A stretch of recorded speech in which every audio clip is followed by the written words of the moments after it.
People are taking notice of these studies out of Boston because more than 96,000 women were tested in the research. Colleen Needles with more on the story from our newsroom tonight. Colleen? The findings suggest that alcohol could be responsible for up to 15% of all breast cancer. The studies do not say that alcohol actually causes the disease, but doctors warn the link cannot be ignored. This is important information, that breast cancer is, of course, is an important disease, and that women should take this into consideration in planning their lives. It should not be used as sort of a death knell that if they take a drink or so, that they're going to develop cancer of the breast. But doctors advise that women already at risk for breast cancer should cut down on drinking. They include women who are overweight, who've had few children, were first pregnant after the age of 25, or those whose mothers had breast cancer.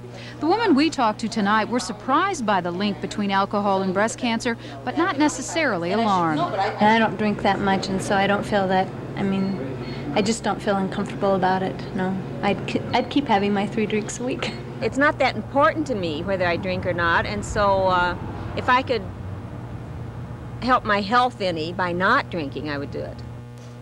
One last note, the same issue of the New England Journal of Medicine that carried the results of these studies also carried an editorial that noted a moderate alcohol consumption appears to reduce the risk of heart disease. So Don and Pat, it's easy to see why so many women are confused. All right, Colleen, thank you very much. Today, the largest crowd ever to stage a protest at the state capitol descended on the front steps and the lawn of the building. As many as 15,000 people in all. The group was bussed in to rally against what it says is the unfair treatment of private schools by state lawmakers. Citizens for Educational Freedom want a voucher system that would set aside state money for private school tuition. Tonight, we still don't know whether a 65-mile-an-hour speed limit will ever be approved in Minnesota. There was a tie vote today in a Minnesota House committee on the measure, but supporters say they will try again tomorrow to get the bill out. Pat Kessler has details. The road to 65 is a bumpy one. While other states are speeding up, Minnesota is slowing down.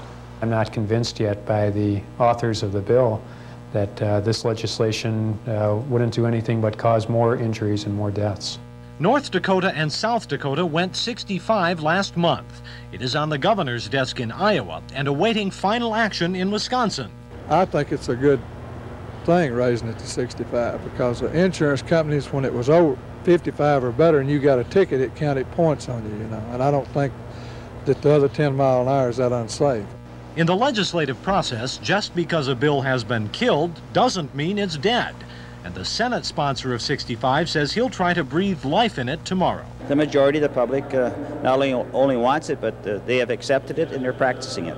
Although 65 took a detour today, the seatbelt fine is moving straight ahead. A powerful House committee today said yes to a $25 penalty for not buckling up. It has already cleared the Senate.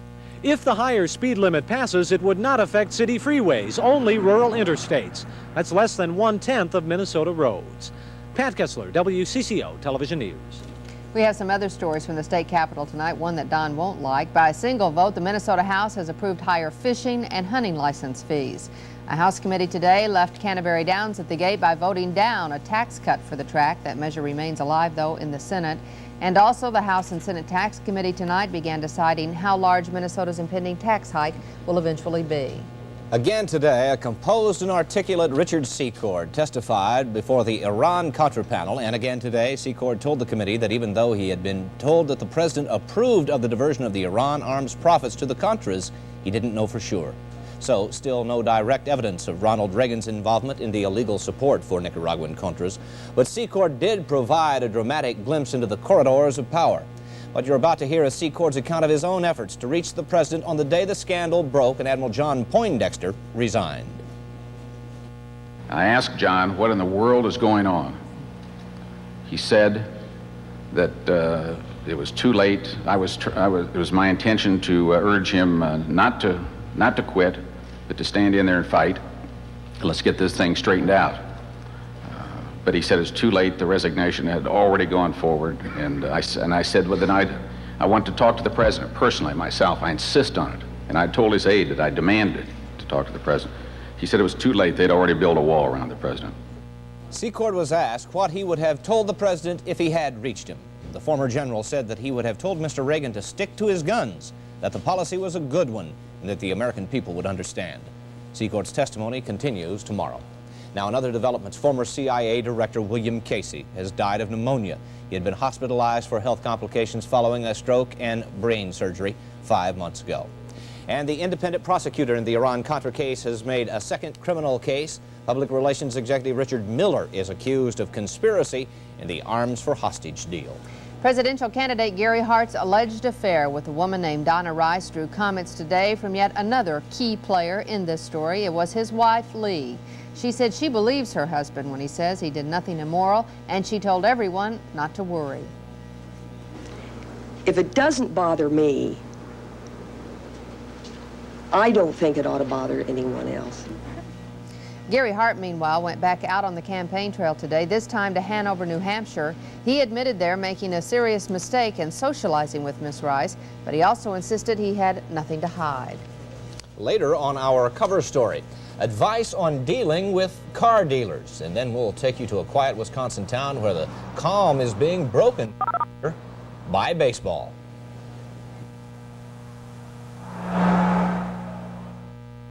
Prime Time Live, Prime Time Live, on nightly, WCCO2. Prime Time Live, Prime Time Live, on nightly, WCCO2. Prime Time Live, Prime Time Live, on nightly, WCCO2. Prime Time Live, Prime Time Live, on nightly, WCCO2.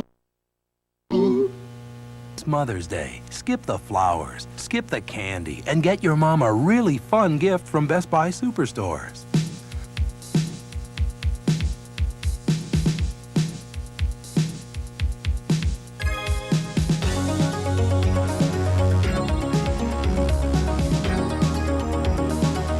Mother's Day fun gifts from Best Buy Superstores. Get one. She's gonna love you for it. Good going, kiddo. This new rock music, I mean, I don't get it. It's just noise. And that dentist's office music, now that's boring. So I'm dialing around on the radio and I found a station that I really liked. And guess what? It's country. Boy, have I changed. Boy, has country music changed. Discover the new country music on K102 FM. The owner of the Franklin Adult Theater, Ferris Alexander, has gotten his way in court. The number of guardian angels who may protest at the Franklin Theater has tonight been limited to 12 by court order. The ruling also says the angels cannot block the theater's doors or threaten customers, but the order says nothing about protests at Alexander's Minnetonka home. So tonight, the guardian angels headed there. No confrontations were reported. Tonight, South Dakota Governor George Mickelson has closed the Morrell meatpacking plant in Sioux Falls, where violence flared this morning. Some workers who tried to enter the plant had their car windows smashed.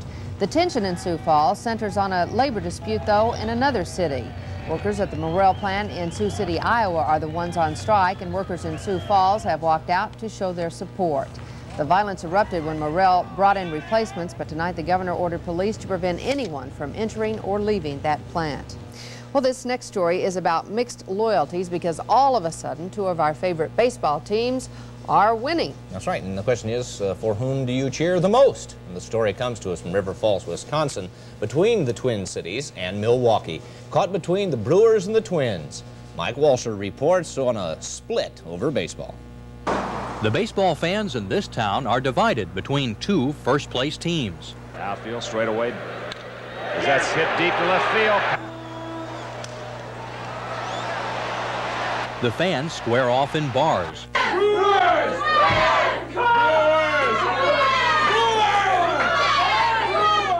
While eyeing their team's progress on television. Well, Twin fans are big braggarts. We live with two Twins fans here, and we get really sick of their talk. At a sports store, Twins caps aren't selling as well as Brewers hats and T-shirts. Although, when the Twins are winning, it changes. A lot of the Twins fans come out of the woodwork. Come on, Big A! On local ball fields, players wear the caps of their favorites and give the needle to that other team. They, really hassle me a lot, but I think the Twins are great, and there's a big battle at school, you know, all the time. They hassle me, but they go over and watch the Twins anyway. It's a rivalry fast becoming as hot as the Vikings-Packers or Gophers-Badgers. The Twins fans don't dare come across the river. Why is that? They know that we're all Brewer fans over here. It's Wisconsin, hardcore. Good-natured insults. Well, we just beat them out on the playing field. But the two sides unite in hoping that their teams will finish on top and facing each other in the playoffs. With Gene Maynard, I'm Mike Walsher, WCCO Television News, River Falls, Wisconsin. Well, for once, I think the American League is big enough for both teams. And we checked with sports, and they said if the Twins made it to the playoffs, it would be the first time in 17 years. Yeah, Hard so to believe. lighten up. Yeah. Later in sports, Mark Rosen is going to tell us about the Twins losing tonight against the Orioles. And then after weather, we will take you through a card deal with experts who tell us what we did wrong.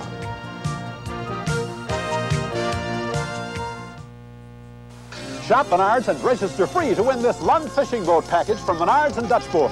And if you'd rather be fishing than painting, choose Dutch Boy's Super Latex House Paint, guaranteed for 15 years. Now just $13.88 a gallon. Or Dutch Boy's Dirt Fighter Latex House Paint with 10-year warranty, on sale now for just $10.88. Spruce up and save with paints from Menards. We're helping you build America's heartland at Menards. Leadership, a rare quality. Leaders get things handled. Leaders care. Leaders are in touch. At Cellular One, we know what it takes to be a leader. So call on us, and we'll help you call on all your resources. Cellular One, the leader in mobile telephone communications.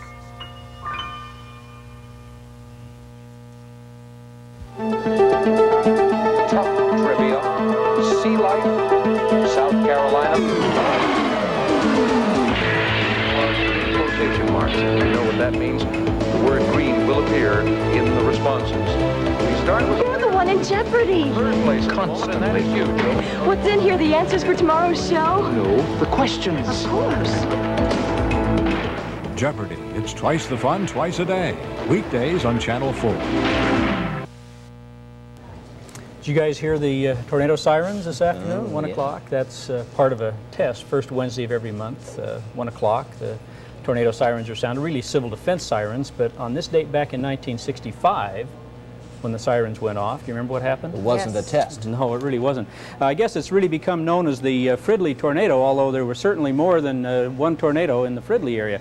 What we ended up with in 1965 was the worst outbreak of tornadoes to ever strike the Twin Cities area. Now, this footage that we have was black and white film. Well, we don't have that film, I guess. Anyway, the tornadoes that did strike in the Fridley area started out around the Chaska area back in, well, around 6 o'clock. It was 3 hours of tornadoes that moved through the Twin Cities area. Our satellite picture today, in contrast, quite mild, quite benign out there right now. We have some clouds up to the north, some high-thin clouds that have drifted southward over us. And off to the south, some pretty good showers and some thunderstorms through the nation's midsection, though. Still a lot of sunshine, and we had a lot of sunshine today over the upper Midwest. We hit 70 degrees over much of the area. Little pocket of 60 still persisting down in the south, and look out here in the west. 25 record high temperatures. Temperatures exceeded 100 degrees throughout the entire interior of California, clear up into southern Oregon. Very, very hot out to the west. We hit 75 degrees for a high today, 46 for a low, 0 on the old precip bucket, and doesn't look like we'll have a chance to get any rain until Mother's Day right now. Our satellite picture or the radar shows where the showers are occurring throughout Mississippi and Alabama and up through parts of Arkansas, and then just kind of scattered to the west of that. Nothing showing up here, though, over the upper Midwest. Tomorrow's weather map, still a lot of high pressure over all of the northern part of the country. All the storminess is going to be down to the south and up to the east, with more showers and thunderstorms down there. They really don't need any more. They've had a lot of water this spring. High temperatures tomorrow into the 70s, a big area of 80s out the west. And our trend will be for warmer weather as that warmer air slowly pushes to the east. So by the weekend, possibility at least of some 80s here in the Twin Cities. Beautiful night out there tonight. It was a beautiful sunset earlier, as you can see as well. Our current conditions, we are clear. It's 62 degrees. Humidity is 31%. North winds at 8. Dew point of 31 degrees, and the barometer is 30.17, and it's holding steady. Well, the forecast, mostly clear. 43 degrees for a low tonight. Tomorrow will be sunny with 75, northwest winds at 5 to 15 sunny, not as windy tomorrow as we were today. Tomorrow night, we'll see mostly clear skies with 45 and back up into the mid-70s again on Friday with a high of 75 degrees. The extended outlook then, next chance of precipitation late in the day on Sunday, continuing into Monday with a chance of some showers and some thunderstorms. High temperature over the next few days will probably be the highest on Sunday with right around 80 degrees, generally in the 70s though for that. We have started this month out as dry as last month, haven't we? Well, we had 1/3 of an inch of rain on the first day of the month, right. And that was more rain than we'd had for the entire month of April, but we haven't had any since, Nope, so it's starting to dry out pretty well again. All right, thank you, Mike. For the 4th year in a row, WCCO TV has been honored with a George Foster Peabody Award, one of broadcasting's most prestigious awards. This year, WCCO TV won for its part in Project Lifesaver, a campaign designed to help save lives on Minnesota roads. The awards were presented this afternoon in New York City. Project Lifesaver coordinator Mike Sullivan accepted the Peabody Award medallion for everyone at the station who worked so long last year on that project. Part of that award goes to the viewers as well. You bet. Coming up in just a moment now, how can you be in the driver's seat when you are?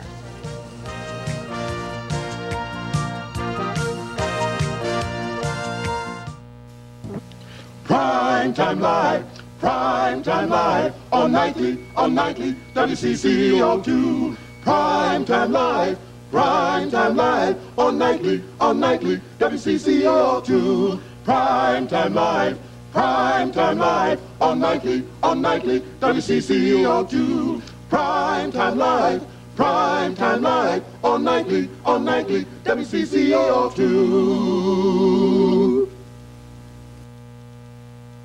When your schedule makes it impossible to catch the local news at 6 or 10 p.m., tune to WCCO2. WCCO2 relays the 6 p.m. report at 7 and the 10 p.m. report at 11 o'clock every night. Now you can have your news when you want it. You don't have to wait till morning to find out what's happening. The Twin Cities' top-rated newscasts, the 6 and 10 p.m. reports, repeated at 7 and 11 o'clock for you. WCCO2 for your hectic schedule or just to fit your lifestyle. Check your local cable listings for the channel in... What can I get you? What'll you have? Down home flavor. What'll you have? Country flavor. Give me a Pabst Real True Blue Ribbon, Pabst Blue Ribbon beer. I demand the taste I savor. I demand Real True Blue flavor and Pabst Blue Ribbon beer. Sure, I still use my old gas card. Especially since I learned that cash and credit are the same low price at Phillips 66.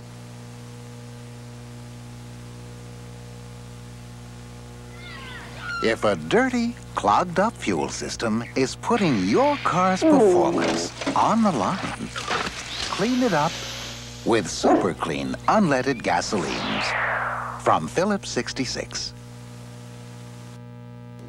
Everybody loves to drive a new car. In fact, last year, Minnesotans bought almost 200,000 of them. But going into the car dealership can be frightening to people who don't know how to negotiate for the best price. For tonight's cover story, we sent business reporter Alan Cox out to gather some tips on car buying, and then we watched him from across the street.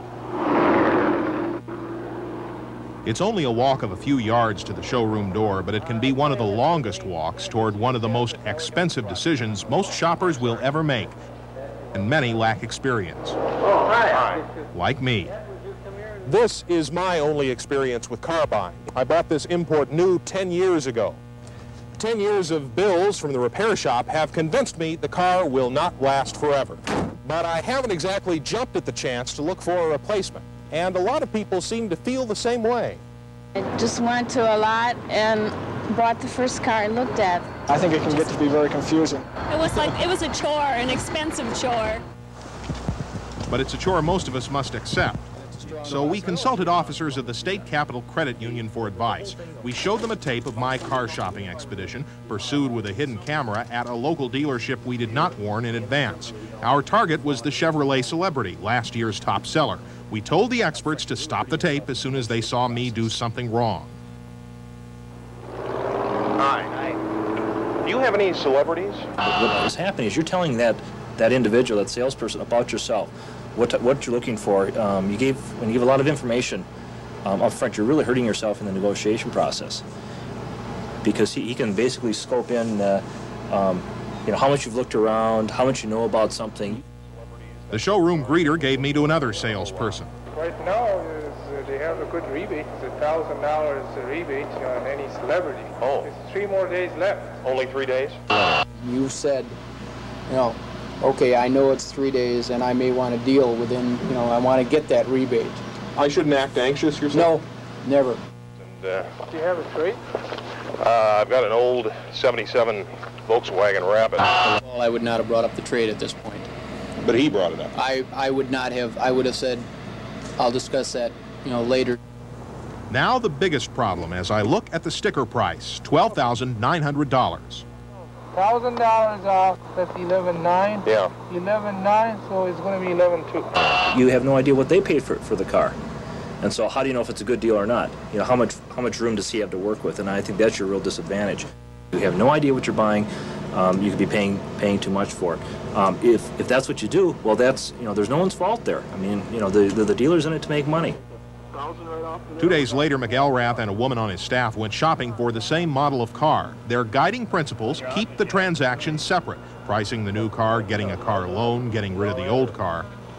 Don't give the salesperson too many clues about yourself too soon. And above all, study books and magazines on the dealer's actual price, not the sticker price, and the car's repair record before you shop. What type of warranty experience has GM had on the Celebrity? It's been out for, 4 years? I haven't seen a lot of problems at all. What did Consumer Reports say about it? That was average. Was it? The couple took a test drive and did not get excited by the deadline for a rebate. Of course, that was easy because neither they nor I went as far as closing a deal. For those who dread bargaining, some credit unions and private services offer to order cars through dealers at a fixed price over dealer's cost. That avoids the adversary process. But the dealer we visited says buying a car never has to be adversarial. Dealers say shoppers who act that way could be hurt before and after the sale. You want to be able to contact the salesperson or the service manager and be able to be taken care of. And if you've come in and just beat everybody down and been real obnoxious, how do you think they're going to feel? They shouldn't, but we're human. Ultimately, buying a car is not just an expensive decision, it's an emotional one, as advertising makes clear.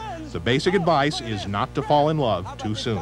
With Jeff Coffer, Alan Cox, WCCO Television News. God, that's what I do. I've learned from that one. Tomorrow night's cover story is about the difficult decision many of us will face, having to put a parent in a nursing home. It is a tough time, and Dave Nimmer will offer some suggestions on how to get through it. We invite you to give us a call with your reaction to tonight's cover story or any of the others we've had this month of May. Call us at 330-9010.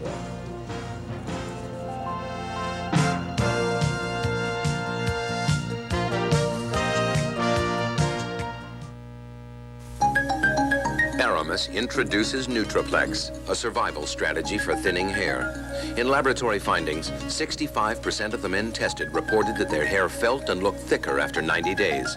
Nutriplex does not cure or prevent baldness or restore lost hair. But Nutriplex can help you keep fuller, thicker, healthier-looking hair for as long as possible. The sooner you start, the sooner you see benefits. Now at Dayton's. You can't start your family in the morning on empty, and now you don't have to. Hormel presents new Traditions breakfast sandwiches, hearty helpings of meat, egg, and cheese on buttermilk biscuits, ready to microwave in minutes. New Traditions breakfast sandwiches, so your family won't have to face a full day on empty. The time has come for New Traditions. Real food, real fast, from Hormel. When tough cocklebur gets tougher to control in corn, get all the power you need to stop your toughest broadleaves in reduced tillage corn. Overpower broadleaves with Banvel herbicide. Get tough cocklebur control in corn clear to canopy with less stress and better yields than 2,4-D. Overpower broadleaves with Banvel herbicide. We have this report just in. The State Patrol is rerouting traffic in 2 northern suburbs at this hour. A woman wielding a gun is reportedly firing shots at random. And police say they're concerned about the safety of those in the vicinity of Rice Street and Oswaz Boulevard south on the border of Little Canada and Roseville. The incident apparently started after Ramsey County Sheriff's deputies arrived at her home. We'll have further details, I'm sure. Right up there around the interstate loop. We had a story about the competing interests of the Brewers and the Twins fans. Both ought to be worried right about now. Maybe waning right now, sort of going backwards, both teams at this moment. The Twins, kind of a boring night at the Metrodome. Second loss in a row to the Orioles. 6-0 the final, Baltimore. And you know, you could almost see this coming. Baltimore comes to town having lost 14 of their past 18 games. Their 2 veteran pitchers, Scott McGregor and Mike Flanagan, had combined records of 0-8. While McGregor stopped the Twins cold tonight on just 3 singles. Bert Blyleven retired 18 straight at one point, but by then it was too late. This 3-run homer by Cal Ripken was more than enough for the Orioles. Ripken was one of the few birds hitting when this series started. His 9th home run, giving him a league-leading 30 RBIs. The Twins are in the midst of a month-long schedule against Eastern Division teams, and so far they haven't fared very well, with a 2-5 record. Left-handers continue to eat them up. Tommy John beat him on Saturday, Eric Bell last night, and Scott McGregor tonight. Tomorrow afternoon, they'll face another southpaw and veteran Mike Flanagan, who is also 0-4. What the Twins really need is a return to form by Frank Viola, who has really struggled with a 1-4 record, and he'll oppose Mike Flanagan 12-15 tomorrow. Well, the Twins drop out of first place by 1 game to California. They're tied with Kansas City, Seattle at 14-14, just 2 back. The Angels shut out Milwaukee for the 2nd straight day. Jack Howell hit his 2nd home run of the series to help California beat the Brewers 3-0. Milwaukee has now lost 3 in a row. Meanwhile, the Kansas City Royals are putting on the pressure in the West. Juan Beniquez pulled off a defensive gem with a running catch into the wall at Royal Stadium. That robbed Willie Upshaw of extra bases. Getting back to Milwaukee, the Brewers have now gone 21 innings without scoring a run. California 3-0, Detroit over Seattle 7-5, Boston defeated Oakland, Kansas City ended up winning that game 6-3, Texas winning big over Cleveland, and the Yankees stopped Chicago. After a month-long rains delay, as we look at hockey here, this is the Stanley Cup playoffs tonight. In this game, the Montreal Canadiens used a stingy defense in a big second period to beat Philadelphia 5-2 in their Stanley Cup semis. A great defensive play in the Montreal goal crease set up the first goal. Claude Lemieux picked up the puck. There it feeds Bobby Smith for his 7th goal of the playoffs. The Canadiens eventually took a 4-0 lead. After a pair of Philadelphia goals, a superb effort by Guy Carbonneau iced the game for the defending champs. Great goal, great game for the Canadiens, who knot the series at 1 game apiece. Well, the Vikings have added a quarterback to their roster.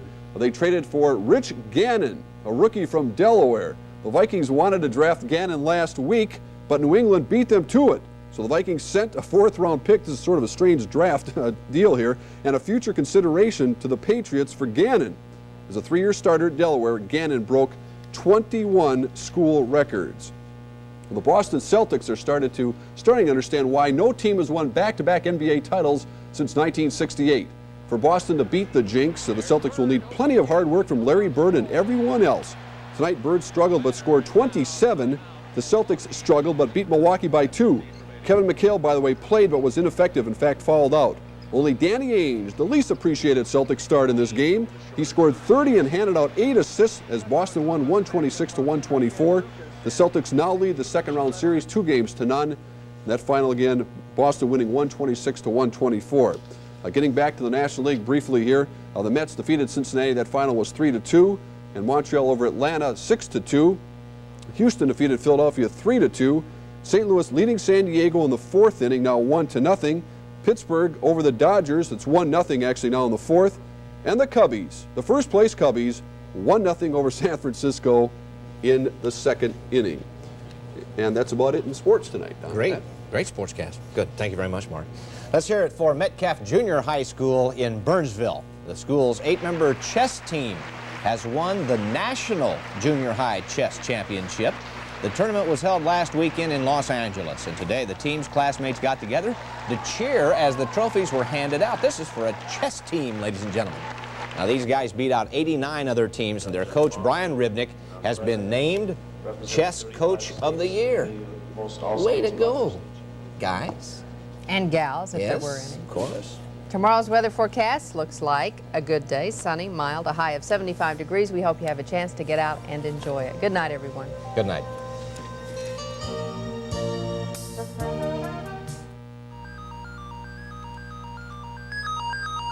You are watching WCCO2, a service of CCO Cable.